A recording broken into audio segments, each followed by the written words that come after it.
What's going on, guys? Thanks for being here for another sermon, and let's just dive right into it.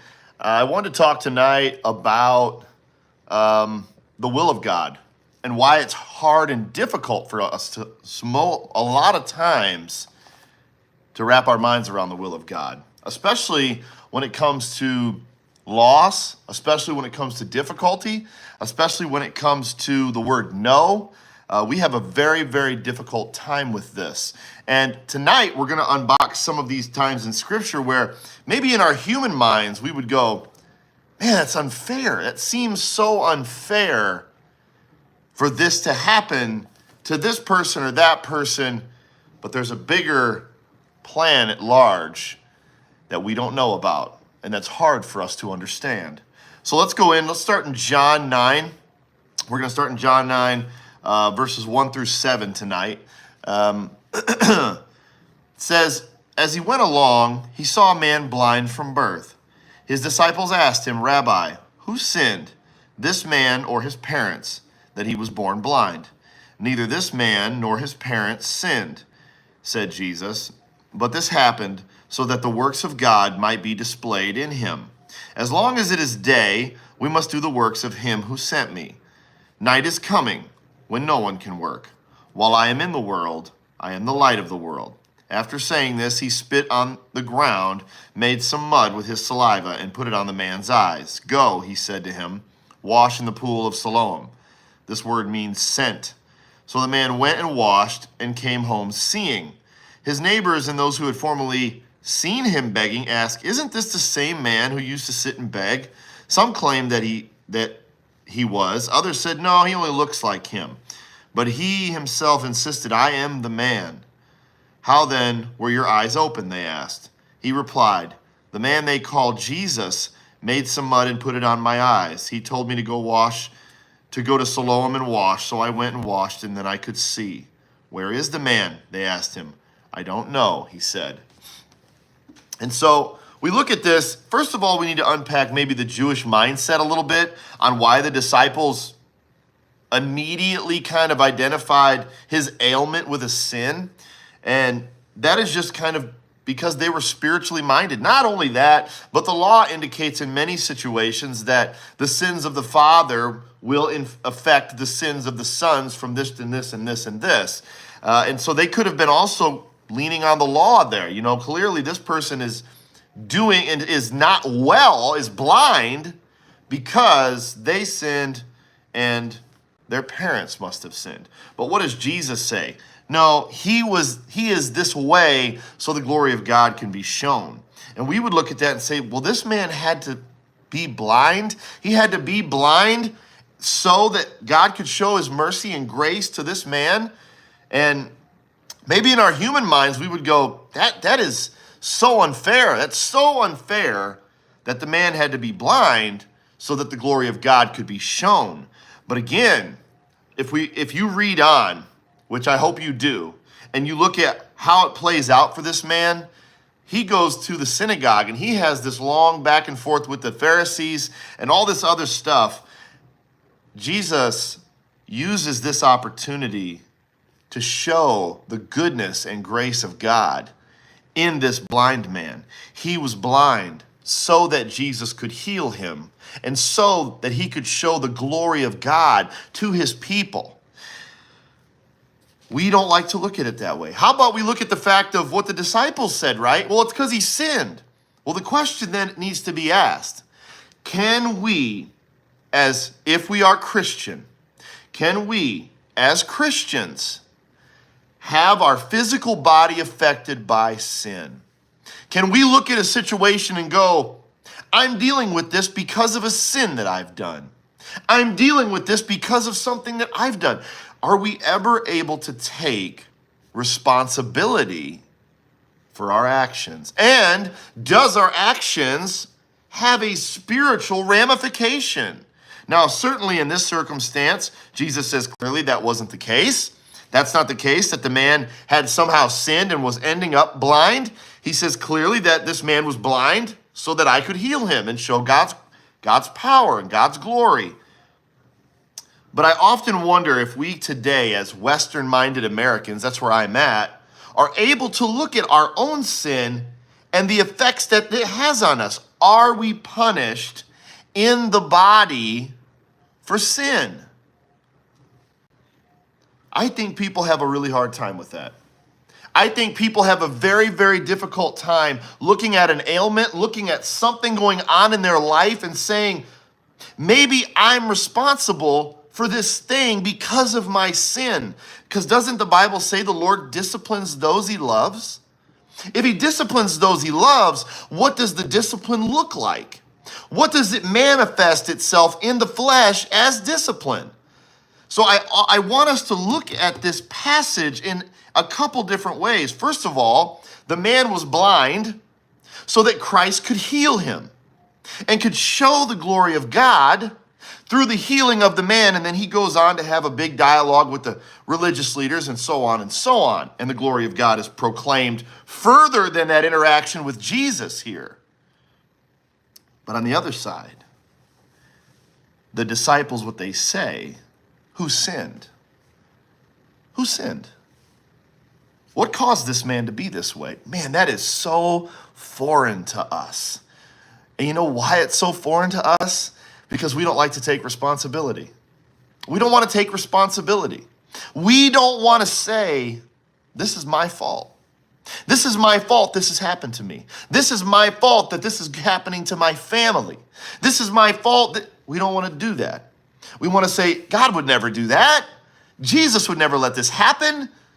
And all through the text, God shows his love, his discipline, his wrath, his anger in so many different ways. So let's move on.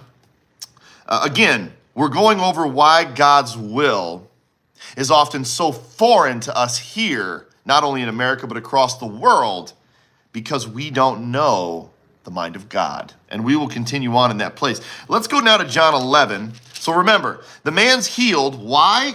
He tells him right here, but this happened so that the works of God might be displayed in him, so that God may be glorified. Period. Okay, let's go to John 11. 1 through 16. You guys are going to be very familiar with this if you've been in church for any number of period of time. Now a man named Lazarus was sick. He was from Bethany, the village of Mary and her sister Martha. This Martha, whose brother Lazarus now lay sick, was the same who poured perfume on the Lord and wiped his feet with her hair. So the sister sent word to Jesus, Lord, the one you love is sick. When he heard this, Jesus said, this sickness will not end in death. No, it is for God's glory, that God's Son may be glorified through it. Now Jesus loved Martha and her sister and Lazarus. So when he heard that Lazarus was sick, he stayed where he was 2 more days. And then he said to his disciples, let us go back to Judah. But Rabbi, they said, a short while ago the Jews there tried to stone you, and yet you are going back. Jesus answered, are there not 12 hours of daylight? Anyone who walks in the daytime will not stumble, for they see by the world's light. It was when a person walks at night that they stumble, for they have no light. After he said this, he went to tell them, our friend Lazarus has fallen asleep, but I am going there to wake him up. Well, his disciples replied, Lord, if he sleeps, he'll get better. Jesus had been speaking of his death, but his disciples thought he meant natural sleep. So then he told them plainly, Lazarus is dead, and for your sake I'm glad I was not there, so that you may believe. But let us go to him. Then Thomas, also known as Didymus, said to the rest of the disciples, let us also go, that we may die with him. If you'll notice, some of the same wording is used here. First of all, it shows the absolute love and desire that the Lord has for this family in Bethany that he would often stay with before he went to Jerusalem, and how much he loved in his humanity and how much he cared for Mary and Martha and Lazarus. And if you'll notice, he uses the same kind of wording, right? With the blind man, he says, while the day is light, you can do work, but when the nighttime comes, you can't. In this one, it says, are there not 12 hours of daylight? See, we're right back to the light and the darkness. While it's daytime, do the works of God. Because when nighttime comes, you cannot do them. You cannot go. You cannot walk by the light. Or it could have been meaning while Christ is there. While you have Christ, do the will of Christ. We have Christ in us, so we ought to be doing the will of Christ. So here we are again. It's interesting. He said, So when he heard Lazarus was sick, he stayed there 2 more days. He heard Lazarus is sick. He's healed many sick people up to this point. Why didn't he go? Why didn't he immediately go and heal Lazarus? Because there was a bigger will in mind. There was a bigger will in mind about the death and resurrection of his dear friend Lazarus. And he shows it. His disciples kind of play their card here. They kind of show their hand, and it's so obvious now why Jesus waited, because he wanted his disciples to have more faith, to believe. And they needed a lot more evidence at this point to believe. That's what he says. He has to be very blunt with them. Lazarus is dead. He's dead. And for your sake, I'm glad I wasn't there. I'm glad I wasn't there. I'm glad I wasn't there to place my hand on him and command the illness to leave like he had done for Peter's mother-in-law. He'd already done that once. But he says, I'm glad I wasn't there for your sake. See the bigger umbrella of God's will here? It wasn't just about healing Lazarus or raising Lazarus from the dead. It's about everybody that was going to be there. There was going to be a large crowd there. Family, friends, disciples, maybe some religious leaders. They were all going to be there. And so it was going to have much more of a massive impact if Jesus waited for him to have been buried for 4 days. He's in the ground 4 days. Martha even says to Jesus, there's going to be a bad smell. But he raises him nonetheless. And we see this larger will of God. You know, I have known many people that worship their children. And I think it's such a dangerous thing to worship your children. We do that a lot here in America. We worship our children. Our children, well, you'll hear is the apple of my eye, right? They are the top, my children. I mean, when you are a child of God, it should always be God first, then your family, and then everything else can follow. God takes a back seat to no one. He takes a back seat to nothing. And so you place your children in a dangerous place when you put them between God and you. I don't want this for anyone. I want no one to have to suffer in the way of loss of a child, loss of a job, loss of belongings because you decided to idolize that thing over God. You decided to care more about that than you did the Almighty, and he got jealous. He got jealous for you. And he decided that it was time for you to learn a hard lesson because he was jealous for the soul that he desires from you and the spirit that he's caused to dwell within you. And then the child dies. Now, it is not unheard of for this to happen. I'm just speaking the truth. If you look all through the scriptures, David's sin cost him a child. We ought to be very careful. But I want us to continue to understand God's will. God's will is much higher than our understanding, our wants and desires, how we thought it should go. Haven't you ever heard somebody say this? Why couldn't God save him? Why didn't God save him? Why didn't God heal him? He could have done that. He could have healed my child. He could have healed my mother or father. He could have reached down and they could still be here with us today.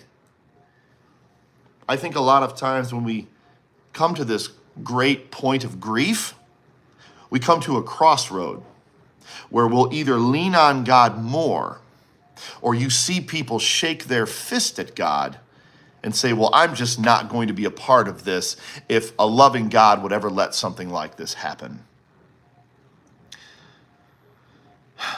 It grieves me to know that from what I've seen, a larger majority of people have shaken their fist at God and said, well, I'm not going to be a part of something where, everything that I deem as fair doesn't happen. And so this is just not a God that I want to serve. Well, what makes us believe that he's like us? What makes you so arrogant to say that God is like you and God should do what you thought was best? Let's go to our last piece of scripture tonight, and maybe it's going to maybe shed a little bit of light on the will of God and why maybe it's so hard for us to grasp it, and why it's so difficult, and why faith is required so deeply for you to truly follow God. Because what's the Bible say? Without faith, it's what? Impossible to please God. It's impossible to please God. Because you have to have faith to believe God has your best interest in heart. To believe God is going to do what he said he was going to do. You have to have faith. So, let's go to our last passage tonight, which is from Isaiah, chapter 55, verse 8 and 9. For my thoughts are not your thoughts, neither are your ways my ways, declares the Lord. As the heavens are higher than the earth, so are my ways higher than yours, and my thoughts higher than your thoughts. There it says it very clearly there. God's not like us. It says in another place in Scripture, we make the mistake into thinking God is like us.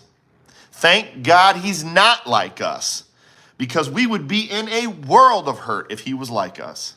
No, he must be higher, and he must be greater, and he must be wiser, because he is God.